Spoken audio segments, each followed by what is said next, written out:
get better. Soon you'll get better, cause you have to. Hey everybody, welcome to my channel Academia. I know I sing drastically, ridiculously, horribly bad.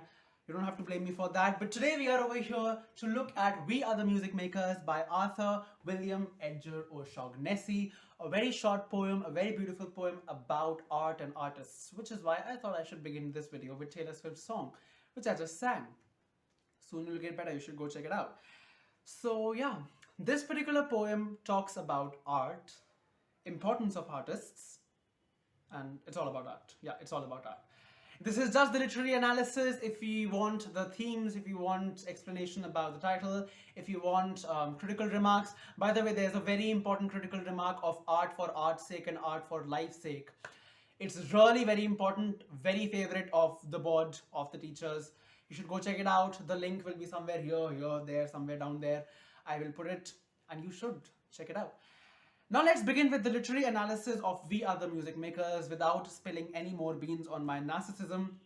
This is a poem by Shaughnessy, and before I begin with the poem, like I always do, I would want my students to have a little bit insight, very little insight into Shaughnessy's life that will enable a better understanding of the poem for you, right? Now see, Arthur William Edgar O'Shaughnessy was always inspired by artists, writers, poets, singers, musicians, dancers, and he was always surrounded by these people, right? His wife was the daughter of an author and the sister of a poet. His friend circle comprised of very famous artists and writers. So he was always around artists, which is why he wrote this very beautiful ode, which is We Are the Music Makers. And why is this an ode? We'll discuss in a later video. Let's begin with the literary analysis then. We Are the Music Makers by Arthur William Edgar O'Shaughnessy. Now see, the title itself has an alliteration. We are the music makers. The ma sound, beautiful alliteration, imparts a rhythm. Ma musical. Okay. So we are the music makers, alliteration. And we are the dreamers of dreams, wandering by lone sea breakers and sitting by desolate streams. World losers and world forsakers, upon whom the pale moon gleams. Yet we are movers and shakers of the world forever, it seems. So the speaker of the poet, or rather the poet himself, he speaks to the collective voice of all artists, right? So there's this voice of all artists, and Shaughnessy has taken this collective voice of all people who are associated with art: singers, dancers, writers, movie makers, sculptors, painters, artists, performers, poets, writers, dramatists, playwrights, actors. Umpteen amount of artists exist, and the collective voice of these artists has been taken by Shaughnessy. And he says that we are the music makers, right? We are those people. Over here, music refers to art. Okay, it of course refers to music and song, but it refers to art as well as a larger picture. So we are the music makers. We are people who make art. We are people who are associated with the creative field. And we are the dreamers of dreams.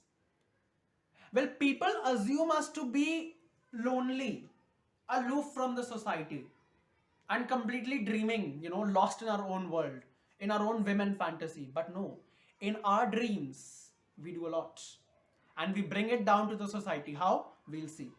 Wandering by lone sea breakers. People think, the society thinks, those people who are not associated with art, they think that we wander by lone sea breakers. Sea breakers over here refers to the seashore, okay? The sea breaks at the shore, it ends there. So sea breakers. And we are the people who, according to the other people, wander by lone sea breakers. We just roam about mindlessly, aimlessly on seashores. But that is not the truth. Why? Because although we are world losers and world forsakers, and by the way, sorry, we missed this, and sitting by desolate streams. According to people, we sit by desolate streams. We are just sitting by desolate. Desolate means alone, abandoned. Streams is a river stream. So according to people, we sit by desolate streams. We sit on the banks of rivers, alone, all by ourselves, not doing anything, not being productive at all. But that is not the truth. And yeah, this line, "and sitting by desolate streams," has an alliteration. Figures of speech are important as far as your board examinations are concerned, as far as your CUET examination is concerned. Important, mind you. So world losers and world forsakers. Well, Although it might seem to the other people that we are world losers and world forsakers. World losers as in we have lost everything from the world. We have disconnected from the world. We have lost the world. And we are world forsakers, as in we have given up all the material possessions. How often do you see artists and painters and playwrights and all and poets to be very rich except for few, right? They're not so well off. They don't have properties around the world. They live a very decent life, a very humble life. So the poet says that we are world forsakers. We have given up on all the materialistic possessions and we live a very decent and simple life. Yet, we are the movers and shakers, and we are such world losers and world forsakers upon whom the pale moon gleams. The pale moon gleams. Now, see, this pale moon over here is basically suggestive of, fame, recognition, success, money, achievement. And if you look at it, this pale moon gleams. It does not shine permanently, it just gleams for a short period of time. So it is all very, it is all very transitory. It is very, very short-lived, impermanent. Our fame is impermanent. Our recognition is impermanent. Because once we have done our work, we go back to our own world where we think creatively, where we energize our creative forces and then keep on thinking. Once that is done, we come back to our own world. Okay, that is what is happening, which is why our fame and recognition is short-lived. Thus, the pale moon gleams. It does not shine, it just gleams. Yet, we are the movers and shakers of the world forever, it seems. Yet we are those people who stir the society. We are those people who cause revolutions. We are those people who uproot stigmas. We are those people who dismantle all sorts of superstitions and prejudices from the society. We are those people who invalidate all the stereotypes from the society. We are those people who eliminate and falsify the social evils from the society through our works of art. Our artwork is so powerful. See, the pen is always mightier than the sword. You can use this idiom in the answers for this poem. A pen is always mightier than the sword. And this particular piece of poem is a very, very powerful piece of poem. It energizes me as an artist, right? It energizes all the artists. It shall resonate to all artists out there. Very powerful piece. Upon whom the pale moon gleams, yet we are movers and shakers. Movers and shakers as in, we are those people who, who lead people to rally and revolt. We are those people who cause changes in the society. We are those people who bring about revolutions in the society. Not by being physically present, but through our artwork, through what we paint, through what we show, through what we sculpt, through what we sing, through what we write, through what we imagine. When we bring in our creative forces, nothing like it. So yeah, beautiful. With wonderful deathless ditties, we build up the world's great cities, right? So with wonderful deathless ditties, alliteration, deathless ditties, the duh sound, this powerful duh sound has given that tone of power to this particular poem. So with wonderful, and of course we have ver sound also, with wonderful deathless ditties, we build up the world's great cities. Now ditty means, a lyrical melody, just a melody. That is a ditty. So with wonderful deathless ditties, why are the ditties deathless? Because they cross the boundaries of time. They speak to people across generations. They do not have a time limit. This is a poem that was written in the 19th century. We are studying it in the 21st century. Shakespeare wrote his plays in the 16th century, in the 17th century rather. We are studying it in the 21st century. Right? There are such ancient sculptures, Ramayana, Mahabharata, and Metamorphosis by Ovid. These are such ancient, scriptures that we are reading till date, and we will continue to read in the future. These are deathless. They do not die, right? They are present till eternity. So yeah, we build up the world's great cities. We build up world's great cities, and out of a fabulous story, we fashion an empire's glory. Now, they don't take up hammer and cement and brick and go and start building the world's great cities. No. What they do is that they cause people to revolt and rally for change. Right? There were so many former countries who were completely broken down into smaller fragments. Artists had to play a great role in that. So that is how we build up the world's great cities, because we cause people to revolt and rally for change. And out of a fabulous story, we fashion an empire's glory. So out of a fabulous story, we come up with a fabulous story that can please people. We come up with a story that can connect people's ideas and motives. We come up with a story that can connect us to the heart of people, right? We connect with people's heart, we connect with people's mind, we connect with the emotions of people, we connect with the gut of people, and then we cause people to revolt and rally for change, and then nothing like it. Out of a fabulous story, we fashion an empire's glory. Just with a story, we can fashion an empire's glory. J.K. Rowling built up this entire world of Hogwarts. So many people are mad after it. We have this world of Narnia. So many people are mad after it. We have the world of Alice in Wonderland. People completely submerge themselves into it. People derive life lessons from art. What else do we need? That sustains life. It connects people to people. It connects artists to people. It connects the psyche and the emotions of artists to the common mass. And it is just gorgeous. We fashion an empire's glory.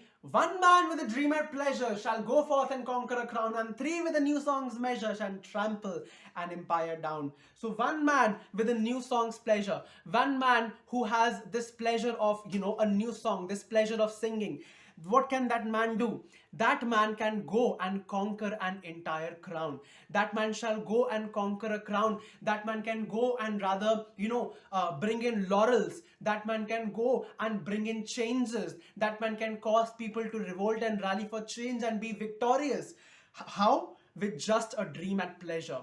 He was sitting at pleasure, just fascinating, and he had a dream. He or she brought it down onto paper or onto a canvas or in music or whatever. She or he brought it down in the form of an artwork, and then ultimately we had that person literally going forth and conquering a crown. And three with a new song's measure can trample an entire down. Once that person has gone forth and conquered a crown, three people will be motivated to go forth and trample an empire down. There will be three more people to have the back and then trample an empire down. Bring an empire down completely to ruins. That is the kind of power artists hold. Beautiful.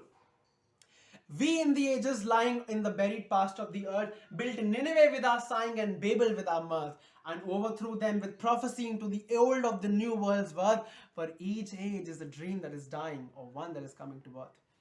We in the ages lying. Now, as I told you, these are the deathless deities. These are such things. Artworks are such things that never die.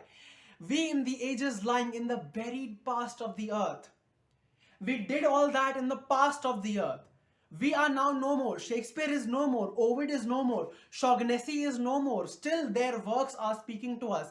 Anne Bront is no more. Jane Eyre is no more. Charlotte Bronte is no more. Sylvia Plath is no more. By the way, all these are writers and poets. If you're wondering who these aliens are, these are not aliens. These are all writers and poets. These people are no more, yet their works speak to us. So we in the ages lying in the buried past of the earth built Nineveh with our sighing and Babel with our mirth. This is a very fine example of allusion. If you're wondering what allusion is, go check out my video on rudimentaries of English. You'll find it over there. So built Nineveh with our sighing and Babel with our mirth. Now see, Nineveh was an ancient Assyrian empire that was built by Nimrod, Nimrod, Nimrod, built this empire of Nineveh. And it came to ruins once upon a time. It was built once and then ultimately it came to ruins. That is the story of Nineveh. And as far as the story of Babel is concerned, it goes as such. The people of Babel, they started building up a tower to reach heavens just to attain equality with God. God did not like it. He punished the people with different languages. So ultimately people did not understand their own languages. So that was the punishment that was given to the people of Babel. Okay, so Nineveh and Babel. Now, when the poet likes to think that whenever these artists, they were happy, mirth means happiness, okay, laughter. Whenever these artists, they were happy, what they did was they built this entire Babel, and when they were sad, they brought down the empire of Nineveh. When they were happy, they built the Babel Tower, but when they were sad, they brought down the empire of Nineveh, the Assyrian empire of Nineveh. Okay, so this allusion is there. And all that had happened in the past, which is why the poet says that in the buried past of the earth, built Nineveh with our sang and Babel with our mirth, and overthrew them with prophesying to the old of the new world's worth. This them over here refers to new cities, new creations, new world, right? How? And overthrew them with prophesying to the old of the new world's worth. What the artists did was that they told the present world, the current world, which shall at one point of time become old, they told this world the worth that a new world shall hold. And how will that new world come? We will build them. Artists will do that. Okay? So this world, this present world, which is about to become old, with the advent of the new world, artists have told, they have prophesied, they have foretold this particular world that listen, this is your worth, and that is the worth of the new world that is coming. In a way, now for example, Mahsa Amini's case has happened in Iran. Unfortunate, drastic, highly condemned. Highly condemned. Artists are playing a great role. They're coming in the forefront and fighting for the freedom and equality of women. They're fighting for feminism, right? Artists have come forward doing that. And they have told to this present stigmatized world, they have told this world where patriarchy and misogyny exists, they have told this present stigmatized and prejudiced world that listen, the new world shall have women with equal force, a force that shall be unimaginable, and nobody will be able to dominate them. And I just simply love the solidarity with which people are coming forward for this great cause. It is great. Whoops. I guess we'll have to finish quickly. For each age is a dream that is dying or one that is coming to earth. And as you see me in this gleaming moonlight being an artist, I hope my fame is also about to coming to an end. For each age is a dream that is dying or one that is coming to earth. Each new age is a dream that is dying. A dream of an artist is dying, or either you call it a dream that is dying or one that is coming to birth. A new dream that is about to set forth. A new dream that is setting an advent. Such is the power of artists. Artists are powerful. They lead people to revolt and rally for change. They cause people to uproot and dismantle stigmas without even physically being there. And that will form one of the main themes of the poem. Well, for the themes, for the critical analysis, for the title, for tips for writing answers, cross-references, go check out the video that I've linked in the description box, and you will find that this poem again will be done and dusted. Until this time, like, share, subscribe, and I'll see you all in the next video. Goodbye, good night.